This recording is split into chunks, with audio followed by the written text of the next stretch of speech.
que você me falar, eu começo. Olá, pessoal, boa noite. Gostaria de agradecer ao convite. Fico muito, para mim é muito uma honra estar aí com vocês, né, contribuindo para a apresentação desse curso. O tema é um tema muito extenso e, portanto, eu vou tentar colocar colocar alguns tópicos, né, e para que eu possa abranger o máximo de coisa possível, né, e passando de forma né, mais geral. Mas antes de começar, né, a apresentação, eu acho muito importante esse slide, né, que é o objetivo principal de todos nós, que é a reprodução. Né? É com ela que a gente começa a ter os nossos resultados, né, que é ter uma boa quantidade de animais que podem sair daí bons campeões, né? E para atender a esse aspecto, a gente tem que estar cercando todos esses itens. Isso é muito importante, porque se um desses itens falha, eu tenho um comprometimento do item principal. Então, a qualidade da ave, né? Todos vocês já têm um conhecimento muito amplo disso, estamos sempre se aperfeiçoando. A questão do manejo também é uma questão muito bem dominada, porque, afinal, é uma ave criada há centenas de anos. A questão de ninhos, né, o estado do pássaro, observação de comportamento, e etc. E os cuidados com saúde também é uma coisa muito bem dominada. Agora, a questão de manejo alimentar, ela já passa por, eu considero, ela já passa por alguns detalhes que muitas vezes ficam ocultos. Falhas no manejo alimentar, elas geralmente repercutem em um desses itens e são tratadas como falhas num desses itens, principalmente no aspecto saúde. Né? Então, ter um bom domínio disso aqui é fundamental, e eu diria que talvez o mais difícil, né, para a gente conquistar essa perfeição, né, de estar cercando todos esses itens. E aí tem uma diferença muito grande que eu costumo colocar entre alimentação e nutrição. Né? A alimentação, eu falo o seguinte, a alimentação, se eu dou hambúrguer com batata frita, chips, picolé, né, o que for, para os meus filhos, eu estou alimentando eles. Né? Eu estou nutrindo eles com energia. Mas eu estou munindo eles de energia. Mas eu não estou nutrindo ele bem. Né? O termo nutrição, ele é utilizado para uma perfeição da nutrição. Ela é tida quando você atende a todas as necessidades metabólicas do animal para aquela sazonalidade, para aquele estado do animal, né? Seja reprodutivo, seja de crescimento, ou de muda, né? Ou de manutenção e etc. Né? E na nutrição perfeita, a gente não pode nem sobrar, nem faltar. Né? Então, tudo tem o que a gente chama de balanceamento nutricional. Né? O balanceamento também alimentar. O que você vai dar? Né? Quais as doses que você vai usar, tanto de alimentos, para cumprir aqueles, né, os requisitos nutricionais de proteína, minerais, vitaminas, etc. Né? Então, esse é o grande segredo de tudo isso. Né? A gente vai falar um pouco, né, de desenvolvimento de rações, como elas foram desenvolvidas, como a Mega Zoo chegou aonde ela está, um pouco sobre alimentos naturais e balanceados, né, essa polêmica que existe entre as duas opções, falar um pouco dos conceitos mais modernos da nutrição e abranger alguns aspectos sobre qualidade dos alimentos. Para que a gente chegue a um bom produto, primeira etapa, a gente começou na verdade, há mais de 20 anos, né? Já tem 22 anos o projeto Mega Zoo. Na época, tinha muito menos conhecimento do que hoje sobre nutrição. Então, a primeira etapa nossa foi desenvolver pesquisas, né, fazer parcerias com universidades para a gente conhecer um pouco sobre nutrição. Para vocês terem uma ideia, eu vou falar, gente, um pouco de outras espécies também, mas sempre focando em aves, né, e sempre batendo muito nos canários, que é o principal objetivo. Mas é impossível falar de nutrição sem falar de outras espécies. Só para dar um exemplo, tinha um conceito de que para psitacídeo, por exemplo, precisava de 21% de proteína. E esse conceito era muito, inclusive, extrapolado, porque era um trabalho científico de um americano que tinha, para outras espécies silvestres, inclusive pássaros, né? Isso para manutenção. E nós, com os dados que a gente tinha de outros, né, para alimentação de outras aves, inclusive aves de produção, a gente duvidou muito disso, né? E nós desenvolvemos trabalho com canários e com psitacídeos, e vimos que, para vocês terem uma ideia, a manutenção para manter o metabolismo basal de um papagaio 9% de proteína é suficiente. O canário não foge muito disso, né? Então, níveis... metabolismo basal, gente, é o metabolismo básico do animal. Aquele nível em que ele não está fazendo nada, só está se mantendo, né? Então, assim, existe um conceito muito errôneo de que alta proteína é bom. E, na verdade, como eu falei antes, a proteína é fundamental que você mantenha níveis adequados. Porque a diferença entre proteína prejudicial e a proteína ótima e a ruim, ela é muito pequena. Se você sobe um pouquinho mais, ela já começa a comprometer metabolicamente o pássaro e aí trazer resultados negativos para a criação, né? Tá certo. Então, nós fizemos, no total, quase mais de 50 trabalhos científicos, né? Na verdade, muitos deles a gente apoiou esses trabalhos com universidades, né? Tanto na Universidade Federal de Minas Gerais, quanto na UFLA, são as duas principais parceiras nossas, inclusive com publicações em alguns trabalhos, em alguns congressos internacionais, em pesquisas científicas, etc. Eu não sei, porque para mim aqui interrompe uma tela que está aparecendo, mas alguns dados, quando a gente faz esse tipo de parceria, alguns dados ficam restritos a nós, né, e não são publicados. E isso é muito importante também, que são dados estratégicos, né? Vou citar alguns trabalhos, né, para dar alguns exemplos para vocês. Esse, por exemplo, é um trabalho publicado que a gente definiu o nível adequado de proteína para canários em manutenção, né?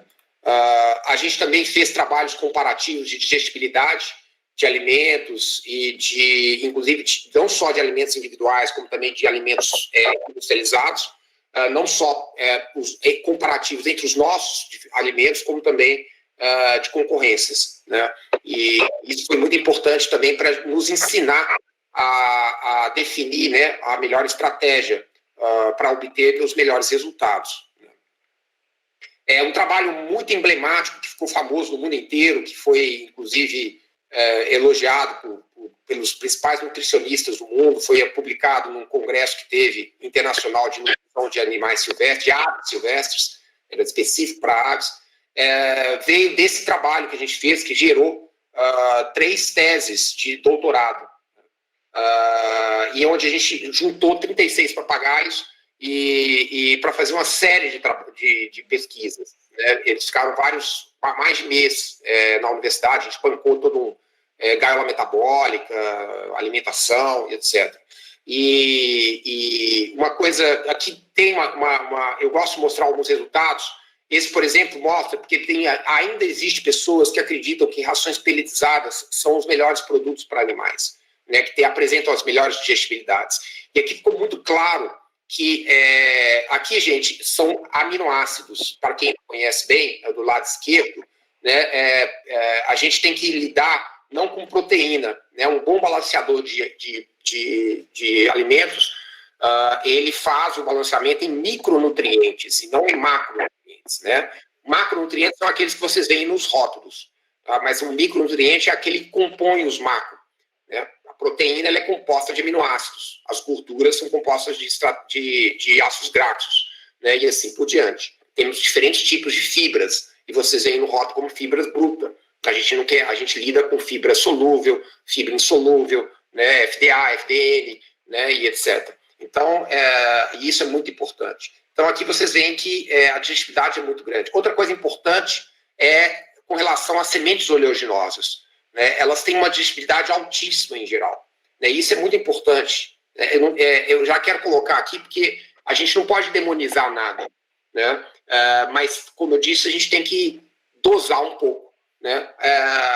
Muitos demonizam as sementes oleaginosas, o girassol, né, o níger, a linhaça, e eles todos têm características muito parecidas com esse aqui. né? Olha aqui, 92% de digestibilidade, altíssimo isso, né? Falar um pouco também agora sobre essa questão, alimentos naturais com os alimentos balanceados. O Tito, eu acabei não vendo, acompanhando a hora aqui, você me dá um toque, tá? Quando meu tempo estiver estourando, que eu vou, né, faltando uns 15 minutos. Né? Eu vou pedir, ver se você consegue ir passando os slides e falando de acordo com os slides. Vai ficar bem didático, legal. Ok. Então, primeiro, para canários, nós temos as sementes, né, que é um grande alimentador de canários, né? E aí tem um conceito muito importante, pessoal, que é o conceito de concentração nutricional. O animal que está em estado livre, ele se movimenta muito mais. Né? Você tem casos, por exemplo, de aves que voam 100 quilômetros por dia para obter o seu alimento. Então, são atletas. Né? E como bons atletas, todo atleta come muito mais. Agora, se você coloca esse animal numa gaiola, ele está sedentário. Quem que vocês acham que come mais? Eu, que sou sedentário, magrinho, né, no me movimento muito, ou um atleta de alta performance? É claro que ele vai comer muito mais, ele precisa de mais energia, né? Ele tem que gastar essa energia. Então, quando você traz um animal para dentro de uma gaiola, né, e coloca ele em estado de sedentarismo, ele vai comer muito menos. Se ele come muito menos, ele precisa de quê?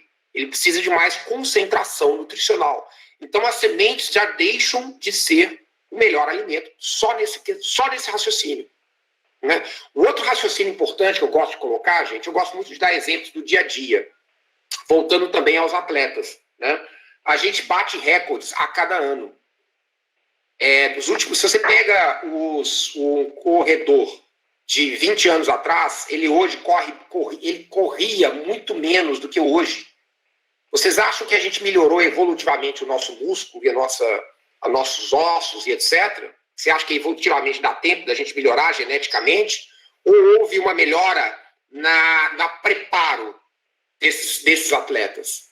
Né? Então, a alimentação ela é fundamental para você ter uma melhor performance, um melhor desenvolvimento. E isso é obtido com estratégia de biotecnologia, que hoje é o que a gente mais tem hoje à disposição. Né? Então, eu não posso querer ter animais de alta performance, de plumagem, de desenvolvimento de perfil, índice de natalidade, índice de fertilidade, etc., alimentando ele com alimento que se dava há 20 anos atrás.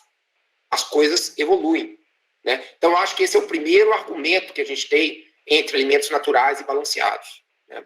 Além disso, num criatório, eu raciocino o seguinte: você pode ter 50 passarinhos dentro de um quarto. O conceito não é muito diferente de você ter 50 mil galinhas dentro de um galpão. Porque ali você tem alta concentração. E aí você precisa de usar conceitos de alta produção. E qual a base desse conceito? Eu tenho que limpar o máximo possível o meu criatório.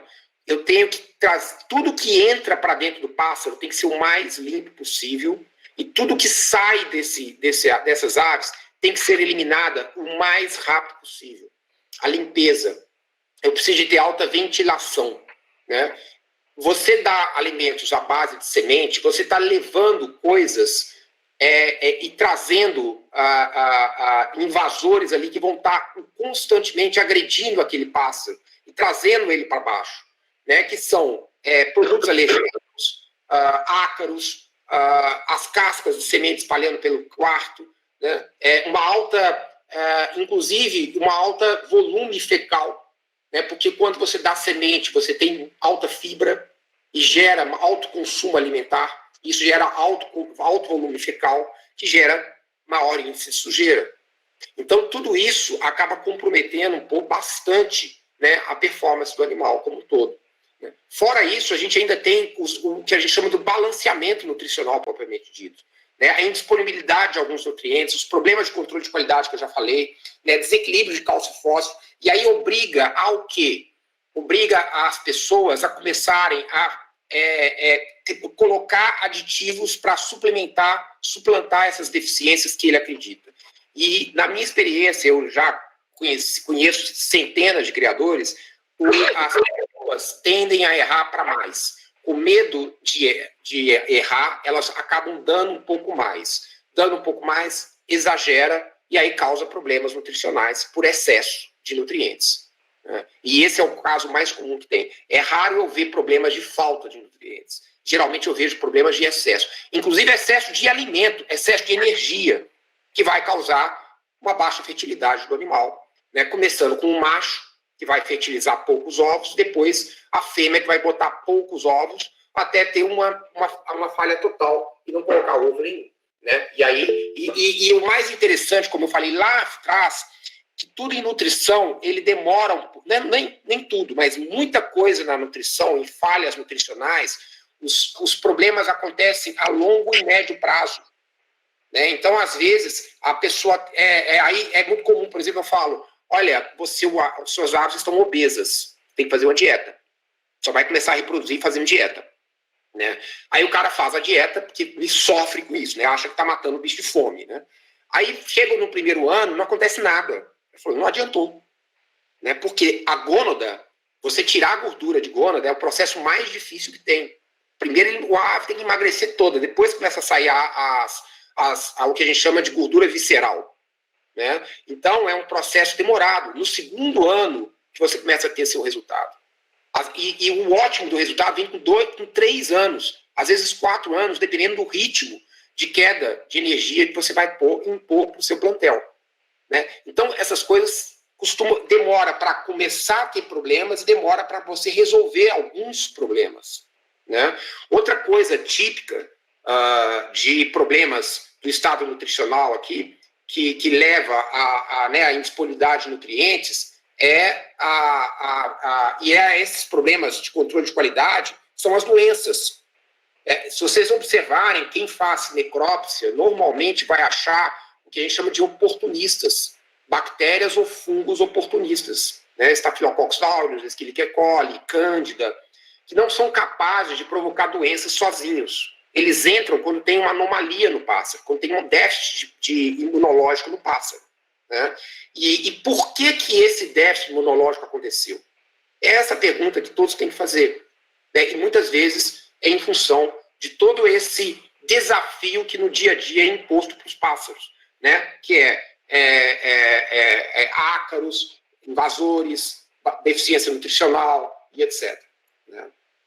Aqui, por exemplo, uma foto de um ácaro, né, presente em sementes. Né? Essa foto, por exemplo, é de um papagaio que morreu com aspergilose. Né?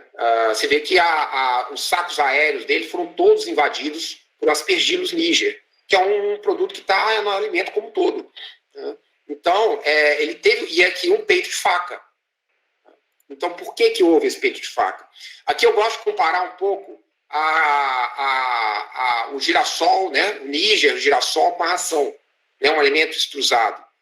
Os níveis adequados e os níveis dessas sementes. Olha que de energia, você tem o dobro de energia. Né? Você tem quase 10 vezes mais gordura do que o animal precisa. Né? O dobro de proteína. Então, alimentar esses animais com excesso de gorduras oleaginosas é o que mais o pássaro gosta. Mas será que isso é bom para ele? Né? Essa é a pergunta que todos nós temos que fazer. E aqui é o que causa, né, esse excesso quando dado, né, em demasia.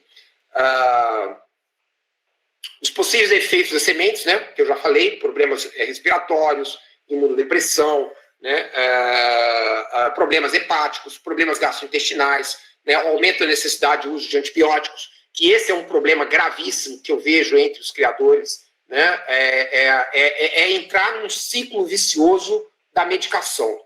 E isso é muito sério, porque compromete até mesmo a segurança de vocês. Pouca gente sabe disso.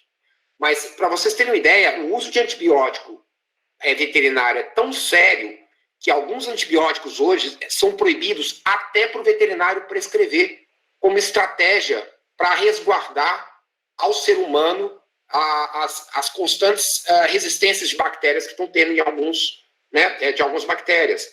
Então, está muito séria a questão de resistência. E o que nós estamos fazendo em dando antibióticos à revelia para esses animais e à vontade, né, anualmente, é criar um ciclo vicioso gravíssimo no seu criatório. Então, a estratégia que nós vemos é preparar o animal, né, para sozinho conseguir lidar com todos esses desafios que ele lida, né? Eu tenho um exemplo, até comigo, que, por exemplo, olha, é o exemplo de um fígado que foi totalmente tomado por excesso de gordura. Uma dieta com muita gordura, e essa gordura vai acumulando no fígado, até ele tem uma hepatite aí, né? Uma cirrose hepática causada por excesso de gordura. E alguns pássaros nativos isso é comum. É muito comum com um papagaio, né? Mas com pássaros nativos que comem muito níger, né? É também comum. O pintacilgo, periquitos, etc. Isso aqui é um periquito também que morreu com esteatose hepática. O fígado fica enorme, né? E aí veja que ele está amarelo. Eu gosto desse slide porque o criador ele vai muito no que o pássaro gosta de comer, né? Então eu vejo demais aquele exemplo. Essa ração é muito boa. Olha, meu bicho pegou de cara, pegou direto. Né? E existem muitos subterfúgios para você aumentar a palatabilidade do animal, mas muitas vezes eles não são os melhores, não são os mais corretos, porque gordura e carboidrato é altamente atrativo para qualquer ser vivo. E um dia eu vi na Veja essa reportagem e eu tirei a foto e botei nas minhas palestras, né? Porque eu falei isso, e o cérebro não está nem aí com a sua saúde, ele gosta mesmo de hambúrguer com batata frita. Vocês veem que o cérebro, quando você dá gordura, você ativa a mesma zona do prazer de drogas e sexo. Né? E aí já é uma teoria minha, gente, isso para mim é uma estratégia até evolutiva, porque encontrar energia na natureza é altamente perigoso. Porque você pode ser a energia de um cara maior que você, né? Existem predadores na natureza. E as aves, os pássaros, são presas. E como presas, eles são super desconfiados. E esse é um conceito importante que vocês têm que ter. Porque pássaro, ele não gosta de mudanças. Se o pássaro está acostumado com uma cor de comida, ele vai querer, se você mudar, ele vai querer aquela mesma cor. Ele vai querer aquela mesma textura. Se você dá um produto que é mais grosso e passa a dar um produto mais fino, ele vai rejeitar. Ele rejeita qualquer mudança. Então, qualquer mudança num criatório da alimentação, ela tem que ser muito gradual. Você jamais pode esperar que você coloque um alimento novo ali e que ele pegue de cara. Às vezes pode até acontecer, mas normalmente ele rejeita. A não ser que aquele alimento seja muito parecido, né, nesses aspectos, com o alimento anterior. Um outro conceito importante, né, que é o gasto energético, a baixa concentração nutricional dos alimentos, que eu já coloquei, né, que é o consumo de alimentos que é muito inferior. Né? Eu acabei adiantando esse assunto, né, Tito? Você falou para eu ir falando de acordo com as planilhas, os slides, eu estou adiantando um pouquinho. Mas é esse conceito muito importante. Né? Uma alimentação em cativeiro, ele jamais vai ser igual à alimentação obtida na natureza. Aliás, um conceito interessante, que a gente fala que os pássaros são granívoros, mas esses granívoros, eles não encontram grão no inverno. Né? No inverno, eles se alimentam de folhas e insetos. O grão, o conceito os granívoros, eles encontraram uma maneira de, no verão, onde tem maior disponibilidade de grãos, eles conseguiram aproveitar e predar esses grãos. Eles evoluíram o bico e o aparelho digestório para poder aproveitar esse grão que até então eram inexplorados, né, por outros animais. Né? Mas eles não precisam do grão para sobreviver. Né? Esse é um conceito muito importante para vocês. O conceito de energia também é muito importante. Né? Porque a gente tende a achar que energia é igual à energia que a gente toma no energético. Né? Que a cafeína, o chocolate, o guaraná, aquilo que é um estimulante. né, que pode sim até esquentar o animal. Mas o conceito nutricional de energia, ele é um combustível, é a gasolina nossa. Só que no motor, né, da gasolina, ele dissipa essa energia em forma de calor. E aí ele tem que ter água lá para esfriar o motor, né? No conceito nutricional, você não pode jogar fora a energia. Então, o que você faz com ela? Você guarda. Como você guarda isso? Guardando em gordura. Né? Então, quando eu dou excesso de energia para o meu animal, né, eu vou estar engordando ele aos poucos. Ele está armazenando aquilo ali. Por quê? Porque lá para frente, ele pode ter um problema de não achar esse alimento. Né? Então, ele pode ficar, o ser humano pode ficar mais de mês sem comer nada, só bebendo. Ele pode ficar sem água, né? Mas sem comida pode ficar mais de alguns meses sem comer nada. Né? A gente sabe disso. Então, é por isso que a gente guarda essa energia. Mas isso tem que ser tomado, a gente tem que lembrar sempre disso, que a gente tem que tomar cuidado com os excessos. Né? Aqui, por exemplo, no trabalho que a gente fez, entre o nosso alimento e o alimento de uma concorrência, mostra que o nível de absorção energética do nosso produto estava adequado ao nível de um animal em manutenção, né, com uma certa atividade, que é um nível próximo de 130 quilocalorias. Ao passo que um outro alimento que tinha uma palatabilidade até bem maior, uma aceitação maior, ele estava dando um excesso de energia. Né? Isso porque tinha mais gordura para poder o quê? Atrair mais aquele pássaro.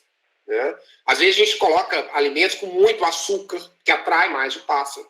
Né? E isso acaba causando problemas a longo prazo. Né? Então, nem sempre a alta palatabilidade, né, ela pode se traduzir em alto benefício. Né? Porque a alta palatabilidade pode se traduzir em excesso de energia. Né? E outra coisa importante também para ser considerada é o desperdício de alimentos. Quando eu dou um alimento, eu tenho que ver que, às vezes, esse alimento ele baixa muito do comedouro, mas ele tem um consumo excessivo, porque o pássaro acaba jogando muita coisa fora. Isso acontece, por exemplo, com semente. Né? As sementes, o consumo médio de uma semente é de 12 a 15 gramas de um canário. Né? O consumo médio de um canário com alimento extrusado nosso é de 3,8 gramas. Né? Então é uma diferença muito grande. O consumo não, o gasto, né, que se envolve também o desperdício, né, o que cai no fundo do comedouro. E aí você tem a ideia que alguns criadores têm de reaproveitar esse alimento, essa semente que cai no fundo do comedouro, ou no fundo no fundo da gaiola, né? E tem até aqueles limpadores de semente, né, que sopradores de semente. E isso é o maior erro que alguém pode cometer, né? Porque aí você está espalhando doenças para o seu criatório. Né? Então, um pássaro ali pode ser o grande disseminador ali de um coronavírus, né? Entre aspas. Então, gente, falando agora um pouco sobre nutrientes, alguns conceitos, né, básicos de nutrição, eu já falei en passant sobre proteína, lembrando que nos rótulos a gente tem o nome proteína bruta, porque ela ali traduz o conteúdo nitrogenado, componente nitrogenado de um alimento. Então, se eu ponho ureia, por exemplo, no alimento, eu estou dando alta proteína bruta. Só que aquilo ali não é nulo. O pássaro não vai usar nada dessa ureia. O couro do meu sapato, ele tem uns 80% de proteína, mas se eu me alimentar de couro, eu morro de fome, porque ele não tem nenhuma, não consegue, o meu organismo não consegue processar a gordura do couro. Né? Então, a gente tem que ter um conceito de digestibilidade da proteína. Eu costumo comparar a proteína a uma casa. Né?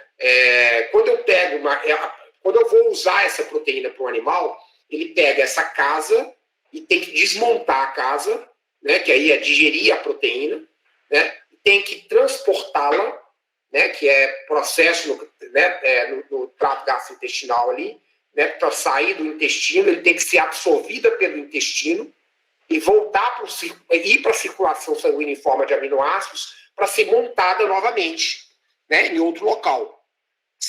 Nesse processo, perde-se tijolo, perde-se telhado, perde-se, né, alguns componentes que tem que ser complementado com novos alimentos, né? Agora, o conceito que a gente tem, que é o conceito de proteína, aminoácido limitante, é que se faltar um aminoácido nesse processo de montagem, eu montei uma casa e não coloquei todos os telhados da casa, a proteína não funciona. Então, eu preciso de todos os aminoácidos para montar a minha proteína. Se faltou aminoácido no meu corpo, acabou o processo de formação de proteína, né? Todos os outros aminoácidos que eu vou consumir vão ser jogados fora, vão ser desaminados e ser transformados em energia, e traz um estresse metabólico tremendo para o animal, né? Então, o conceito que a gente fala é de net protein utilization, que é a proteína que é transformada em proteína de novo no seu corpo. A gema de ovo, por exemplo, ela é considerada quase 100%, né, que é o que a gente chama de proteína ideal para um pássaro. Né? E aí eu pus aqui alguns exemplos de percentual de proteína que é digerida e transformada em proteína novamente, né, de acordo com o alimento, em aves. Você vê que, por exemplo, se eu pego farinha de sangue, o meu aproveitamento é só de 4%. Né? Aqui eu coloquei o custo em pesos, né?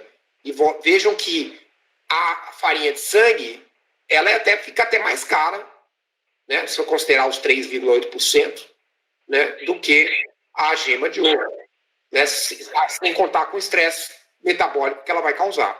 Então, esse conceito é muito importante. A gente tem um conceito do aproveitamento dessa proteína. E isso vale também para os outros nutrientes básicos, né? E todo o excesso é complicado. Aqui, por exemplo, é uma foto de uma ave que morreu com gota úrica, que nada mais é do que os uratos, né, dessa desaminação toda que ele produz de excesso de proteína, ele acaba se acumulando nas juntas e nas vísceras. Esse aqui, no caso, é um tucano, ele morreu com um problema que é o rim dele, que ele deveria estar nessa finura aqui, olha o rim, né? Olha o tamanho que ele virou, né? E esses brancos aqui são os uratos, que foram acumulando, né, no rim, e ele morreu de insuficiência hepática, renal. Eu falei também para vocês sobre o uso de biotecnologia, né?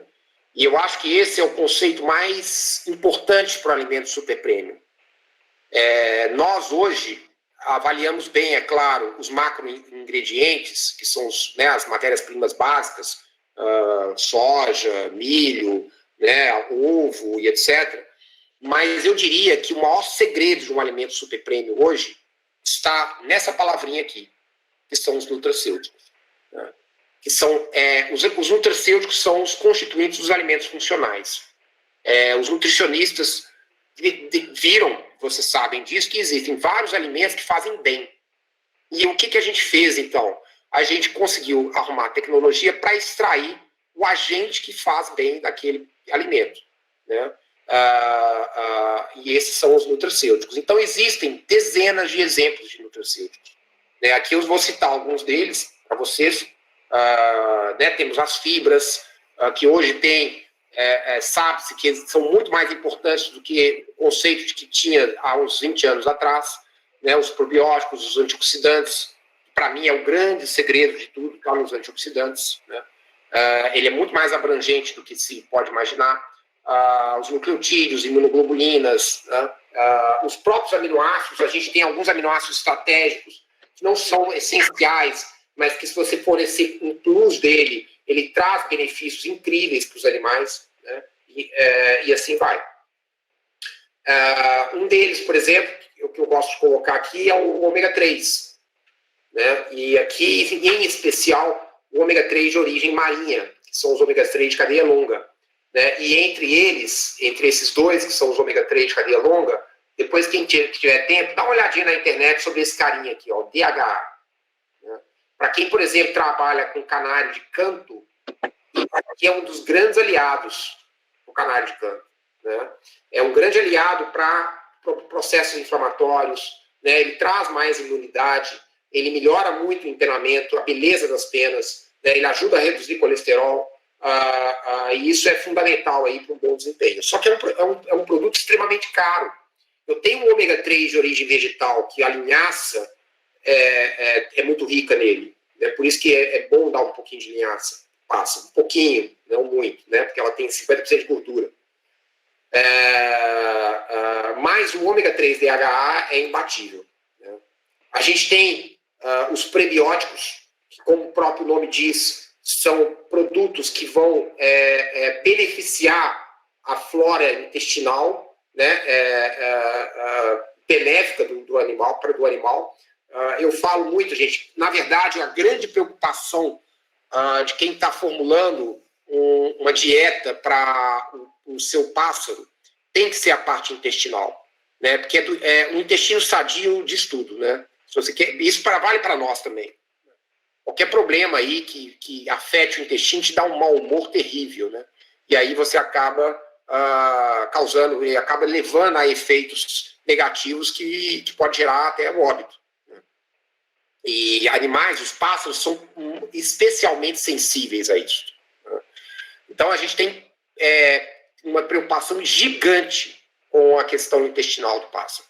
E os prebióticos são aliados importantes. O fósforo, por exemplo, que são os frutoligosacarídeos, eles são alimentos para as bactérias benéficas. Eu brinco que no intestino, né, de qualquer animal existe uma eterna luta do bem contra o mal. Né?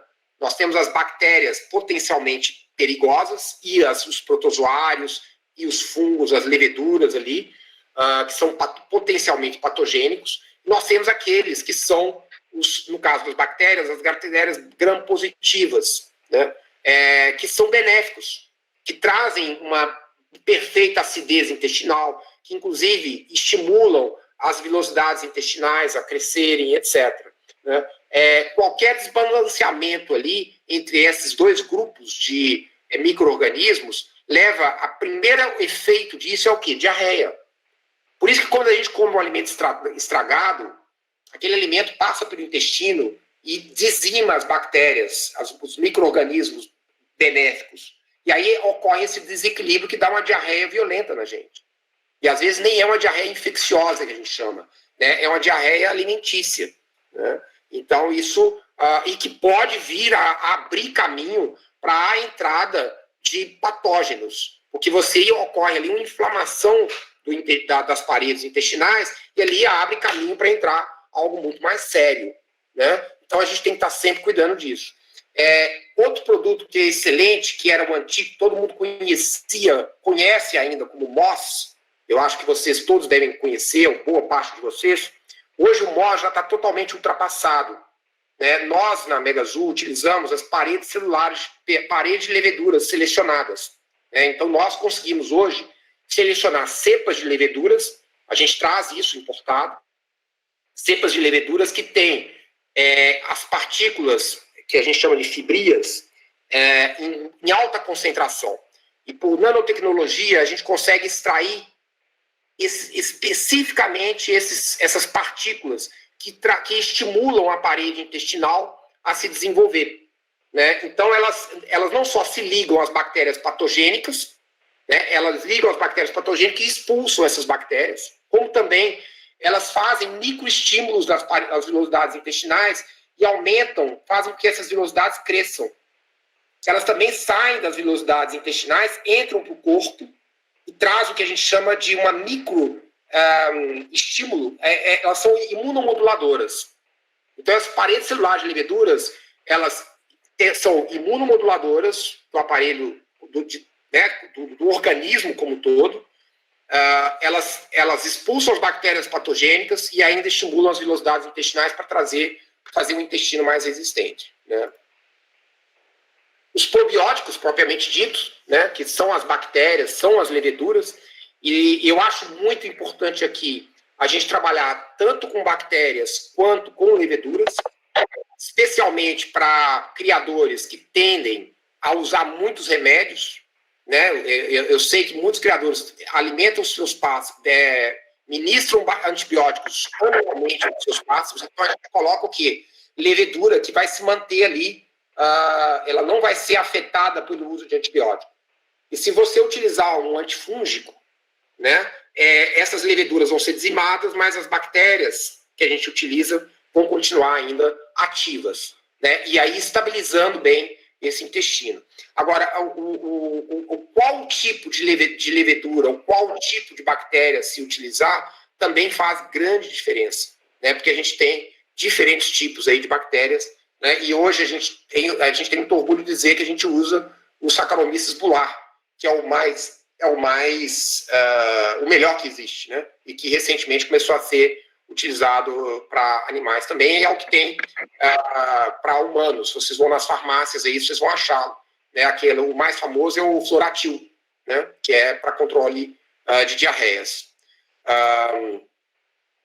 O inositol também é um aliado muito importante e que é desprezado pela maioria. Né? A gente trabalha muito com inositol, todos os nossos produtos possuem inositol. Ele é uma pseudovitamina do complexo B, e ele não só reduz o colesterol, ele diminui a depressão, né? Diminui o estresse, e ele tem um efeito muito importante sobre regeneração celular também. E é por isso que ele tem, inclusive, funções anticancerígenas. Para a recuperação celular, ele é fundamental. Né? A gente tem até usado isso de forma estratégica em alguns casos aí, na nossa critical care, no produto que a gente está fazendo, experimentando para betas, que tem as caudas ali bastante afetadas, né, pelo processo todos e etc. Os antioxidantes, esses eu acho que são assim, extremamente importantes. Quem não conhece, né, eu vou explicar por que dessa palavra antioxidante, mas o oxigênio que nos fornece a vida, ele cobra um preço, né, que é a nossa morte. É o oxigênio que mata a gente. Só que ele demora 80, 90, né? Ultimamente tem demorado mais tempo. Né? Antigamente eram 60 anos em média, agora já está caminhando para os 75, daqui a pouco vai chegar para os 80 em média, né? Para ele cobrar esse preço dele. Porque o oxigênio é um dos metais, né, mais tóxicos que tem, né? Mais corrosivos que existe. Ele corrói até aço, né? Então, um dos minerais, né? Não falei metais, errei, um dos minerais. É um gás, né? Então, o processo de utilização de oxigênio, ele gera o que a gente chama de radicais livres. Né? E esses radicais livres que tem um efeito muito maléfico sobre as células. E você trazer esses antioxidantes, e aqui eu cito alguns principais deles, você está diminuindo esse efeito imediato que o antioxidante traz. Agora, quando eu trabalho com uma carga maior de outros antioxidantes, muitos antioxidantes, eles são também imunoestimulantes e fertilizantes, como, por exemplo, a vitamina E, né? Como, por exemplo, a vitamina C, que é um imunoestimulante potente, né? Ou a cantachantina, pessoal. A cantachantina é um dos antioxidantes mais potentes que tem. Tá? Só que o problema do criador de canário é que ele usa 1000 vezes mais cantachantina do que necessário como antioxidante. Então, ela passa a ser um pouco tóxica, né? Ela quando dada em excesso, ela é hepatotóxica. Agora, quando dada em microdoses, ela tem um poder antioxidante gigantesco. E a gente utiliza a cantachantina em produtos não canário, né, em alguns produtos estratégicos nossos. Né? Agora, e o selênio também, ele tem um efeito imunoestimulante potente, né, e um efeito fertilizante também potente. E o raciocínio interessante é que se eu utilizo carotenoides, utilizo outros tipos de antioxidantes, né, juntamente com a vitamina C e selênio, eu acabo poupando metabolicamente a utilização destes microelementos como na via metabólica prioritária, que é a antioxidante. E sobra o quê? Sobra vitamina C e selênio para a via metabólica, imunoestimulante e fertilizante. Né? E isso é muito importante. Gente, esse poder dos antioxidantes é tão grande, eu gosto muito de falar isso, porque eu me dei conta há uns 3 anos atrás, que eu dava palestra para todo mundo, falava dos antioxidantes, mas eu mesmo não tomava. E aí eu comecei a tomar, né? Desde então, eu nunca mais tive uma gripe forte. Eu ainda pego gripe, né? Mas ela não me derruba. Nunca mais uma gripe me derrubou. Eu nunca mais tive sinusite. Eu tinha sinusite todo ano, às vezes 2 vezes por ano. Nunca mais eu tive sinusite, né? O máximo que acontece comigo é uma coriza, né? O meu nariz escorre, e aí eu falei, estou gripado. Mas o meu estado, né, metabólico, eu estou super ativo, né? Eu não fico meio acamado, né? E isso se dá aos antioxidantes que eu tomo, né? Que inclui a vitamina C, inclui compostos fenólicos, que é os sucos vermelhos, frutas vermelhas que eu tomo todo dia, né? Um pedacinho de barra de chocolate, uma barrinha pequenininha de chocolate altamente denso que eu tomo também todo dia, com 70% de cacau, né? Um vinho que eu tomo todo dia, né? Isso aí matou. Só de tomar, e para aí vale um recado para o coronavírus, né? Só de tomar 50 gramas de vitamina C todo dia a mais, ela vai trazer um resultado espetacular. 50 miligramas, desculpa, gente. Lembrando que esses efervescentes têm 1 grama, muito mais do que vocês precisam, né? Então, assim, pegar 1/4 de um efervescente já ajuda enormemente o estado metabólico de vocês todos, né?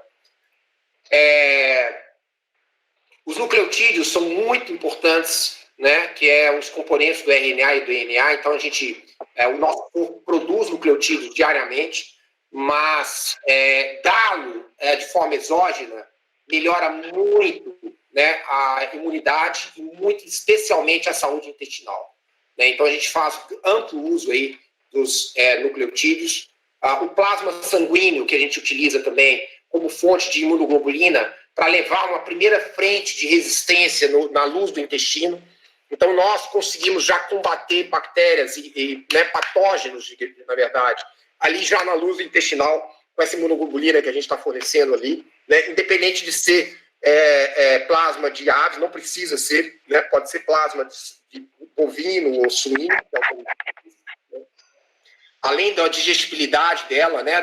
Que é espetacular, tem 90% de digestibilidade, e até mesmo os alimentos funcionais, né? Que a gente fez algumas pesquisas e realmente vimos e o efeito desses alimentos funcionais é muito positivo, né? E aqui eu trago especial atenção, que é o que a gente utiliza, né? O alecrim, o anis de estrela, o própolis, eu gosto muito, o alho, né? Algas, inclusive, né? A espirulina como fonte de antioxidantes, o esquizotríquio, que a gente usa como fonte de DHA, né? Que é uma alga marinha acumuladora de gordura, né? Ela é riquíssima em gordura, é 100% de DHA, a gordura dela. Então, isso tudo serve como estratégias. Agora, esses alimentos funcionais, muitas vezes, trabalham a longo prazo. Então, eu fornecer um alimento rico em anis estrela, né, em alho e própolis, que é a nossa estratégia principal, não vai, vocês não podem esperar um efeito imediato. Esse efeito imediato, ele é obtido com remédio, infelizmente, né? Agora, você trazer uma boa alimentação, um intake nutricional adequado, um manejo de higiene adequado no teu criatório, né? Manter sempre limpo, arejado, trazer todo esse conjunto que eu coloquei lá em cima naquela planilha, você vai ter uma melhor performance, você vai ficar totalmente independente, eu garanto, de medicações preventivas, né? Porque a prevenção é trazer um melhor resistência, fazer com que o organismo do animal resista bem a esses problemas, né, que podem causar. Eu quero dar agora, para finalizar, gente, eu não sei como é que está meu tempo aí, Tito, mas eu acho que ainda tem, né, uns 10 minutos, né? Isso, 10 minutos. Eu queria finalizar falando um pouco sobre custo-benefício, né? Eu acho, eu não tenho dúvida, na verdade, o meu acho aqui, eu quero dizer, eu penso, né? Que um alimento caro, aliás, qualquer coisa cara é aquilo que você paga e não obtém resultado daquele pagamento que você fez. Isso sim é um caro. É a famosa frase, o barato que sai caro, né? E isso vale para alimentos, né? Do mesmo modo que vocês, ao escolherem um alimento, vocês têm que pensar no custo-benefício. Nós, ao fazermos os nossos alimentos, nós também temos que pensar no custo-benefício dos nossos ingredientes, né? E aí vai muito a diferença de um alimento super premium para um alimento premium, para um alimento de combate, né? Que são estratégias diferentes tanto o fabricante tem para trazer o benefício para o seu cliente, como o próprio criador tem também. O que ele quer? Qual é a estratégia que ele quer para o criatório dele? Agora, aqui eu cito alguns exemplos. Por exemplo, absorventes de micotoxinas, né, que é uma estratégia importante de biotecnologia para eliminar as toxinas que estão nas sementes. Eu tenho os aluminosilicatos, que absorvem só a aflatoxina, como eu tenho os glucomananos, que são absorventes orgânicos, que absorvem uma série de outras micotoxinas, né, uma diferença de preço de 200%. Eu tenho antioxidantes sintéticos e antioxidantes naturais, que são também antioxidantes celulares, que vão não só proteger a ração, como também proteger a célula. A vitamina E é um exemplo do antioxidante natural, né? A vitamina C, inclusive, ela protege também alimentos, né? Contra a rancificação. Então, a diferença de preço é gigante. Os probióticos, por exemplo, eu falei com vocês, o Saccharomyces boulardii, né? Ele custa literalmente 10 vezes mais do que outros probióticos. Né? Qual que é o custo disso? E qual que é o benefício? Aí vem até as matérias-primas propriamente ditas. Né? Entre, por exemplo, se eu vou usar quilera de milho ou fubá de milho no meu produto, ou se eu vou usar um milho inteiro, tipo 1. Se eu vou usar um milho tipo 2, que é um milho cheio de milho quebrado e ardido, é um milho com mais micotoxina, ou se eu vou usar um tipo 1. Né? Ou a farinha de soja crua ou extrusada, aí tem para vocês algumas diferenças de preços de matéria-prima. Né? Aqui, por exemplo, olha, eu peguei um milho branco para ficar mais claro para vocês, um milho tipo 2, que eu já tirei a palha, né, para ficar mais claro, né, porque o milho tipo 2 tem muita palha, muito sabugo de milho nele também, mas vocês veem que tem muito milho quebrado e muito milho fungado, né, que são esses milhos mais escuros que estão contaminados com fungo, ou milho tipo 2, tipo 1. Né? Aqui vem também alguns exemplos, né? Olha o amendoim, olha o nível desse amendoim que eu encontrei numa ração para pássaros. Ele é um amendoim murcho. Ele está murcho porque o fungo já fez o trabalho dele. Cresceu tanto, consumiu a água do amendoim, aí murchou o amendoim. Ele ficou seco e fungado. E rico em micotoxina, que é altamente tóxico para o animal. Até pedaço de pão a gente encontra aqui. Né? Pão velho. E aí eu tentei a opção de usar um milho HPS, que é um milho tipo exportação. Né? Então, existe também, a outra coisa importante a se considerar, é qual a estrutura física também do seu fabricante. Né? Ele tem capacidade de garantir a asseguração de qualidade dos produtos, ele faz rastreabilidade dos seus produtos, né? Uma garantia de higiene dos equipamentos, otimização dos processos de produção, né? Um monitoramento dos seus fornecedores, a rastreabilidade desses fornecedores e dos produtos que ele vende. O que é isso? Se eu tiver um problema no meu produto, eu consigo rastrear quem foi que forneceu cada matéria-prima desses produtos. Eu consigo monitorar para onde eu mandei esses produtos. Né? Para fazer um recall, um recolhimento desses produtos de volta.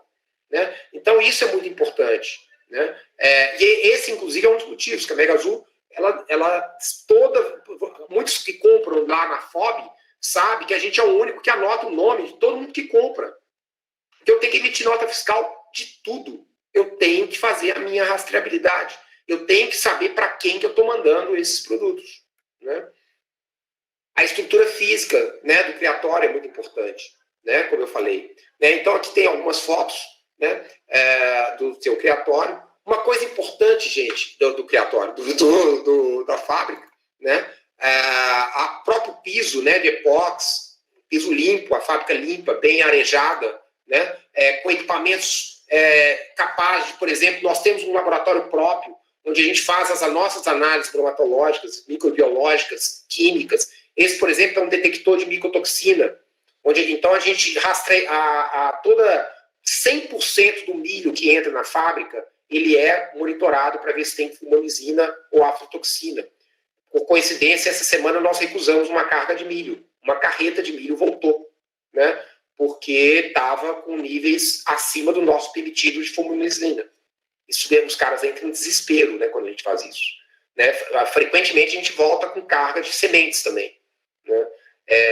E a gente manda um contrato para o nosso fornecedor falando quais são as condições que a gente quer receber o nosso alimento. Né? Então a gente faz essas análises instantâneas. Né? Os equipamentos que permitem que a gente faça embalagem sem tocar nos alimentos. Né? Manuais espalhados, álcool espalhado, gel espalhado pela fábrica. Né? Aqui é uma câmara hiperbárica onde a gente faz o processamento das nossas sementes. É uma câmara de vácuo que a gente... as sementes ficam 3 dias nessa câmara sem ar, a vácuo, onde a gente coloca um gás para matar todos os ácaros, matar tudo que é ácaro e insetos, né? A gente mata aí nesse processo. Né? E o local onde a gente armazena os nossos produtos acabados, né? Todos endereçados, que a gente tem o WMS, né? Que é um programinha que retira sempre o produto. O primeiro que entra é sempre o primeiro que sai. Né? Aqui é o nosso laboratório, onde a gente faz as análises. Né? Aqui é onde a gente faz análises microbiológicas. A nossa funcionária fazendo contagem de bolores e leveduras, né? Contagem de colônias de células. Então a gente tem uma estufazinha ali no fundo, o autoclave aqui, né? O contador, né? Que é uma lupazinha que você faz a contagem das células, né? Das colônias, para ver se está dentro dos níveis adequados. Isso a gente faz com 100% dos produtos de origem animal, passam por essa análise, especialmente de salmonela, né? Para ver se tem. Aqui, por exemplo, a gente monitora alguns... De vez em quando a gente monitora até a concorrência, né? Obviamente que eu tentei, mas isso eu até mandei para um laboratório para fazer uma coisa mais precisa, e esses são os resultados. Olha, contagem total de bactéria, enquanto que o máximo é 10 elevado a 100 unidades formadoras de colônia. Aqui tinha quase 3 milhões. Né? Então é um nível bastante mais alto do que o permitido, né?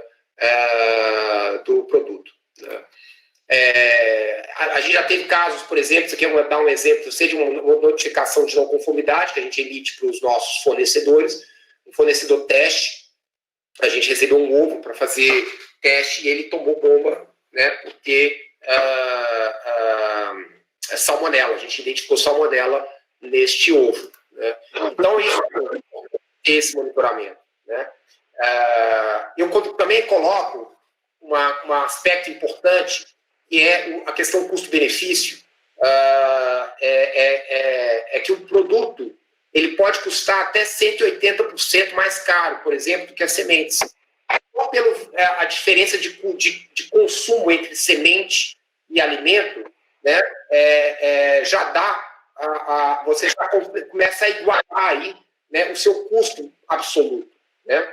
Agora, se você pegar, por exemplo, o consumo de alimentos usados, né, um canário consome mensalmente 144 gramas de um alimento super prêmio. Tá? Se você pega uma diferença de um alimento super prêmio para um alimento de combate, um alimento prêmio, a diferença, você pega uma diferença aí de R$10 o quilo, né? A diferença de preço mensal é de R$1,44 a mais por cada ave, por mês. Se você perder essa ave, uma ave de R$100, você vai demorar 14 meses para pagar essa ave. Se essa ave custa R$1.000, vai demorar 140 meses.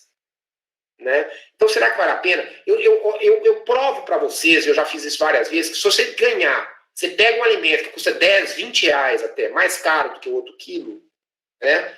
Se eu ganhar 0,5% de produtividade, 0,5% de desempenho de fertilidade, menor mortalidade das matrizes, menor mortalidade de filhotes, pega 0,5% de cada um desses itens, eu dou um lucro para o pessoal. Né? Isso para animais de custo pequeno.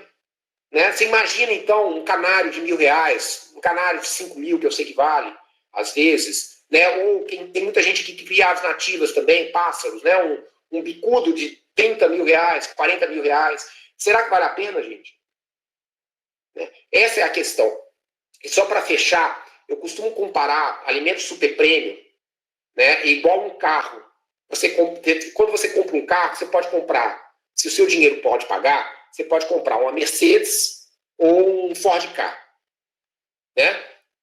Quando você decidir comprar um Ford Ka, você vai estar bem servido, porque ele é muito silencioso, ele anda a 120 por hora, 150 por hora numa autopista, assim, né? Tá ali numa boa. Né? Ele tem uma direção elétrica, direção hidráulica, o seu carro bonito, etc. Legal, estou bem ali. Agora entra um caminhão na frente com a 120 por hora na rodovia.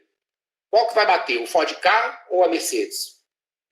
Se bater, qual que vai matar o motorista? Né? É mais ou menos essa a diferença entre um alimento super premium e um alimento premium, ou high premium, ou de combate. Né? E a pergunta que eu faço é, vale a pena?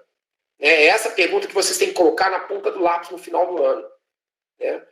E lembrando que as coisas acontecem, tem ações de curto, médio e de longo prazo, tanto para o benefício quanto para o malefício. Gente, eu gostaria de agradecer ao Tito aí pela coordenação, né, de todo esse trabalho aí com vocês, e me coloco à disposição aí para qualquer dúvida.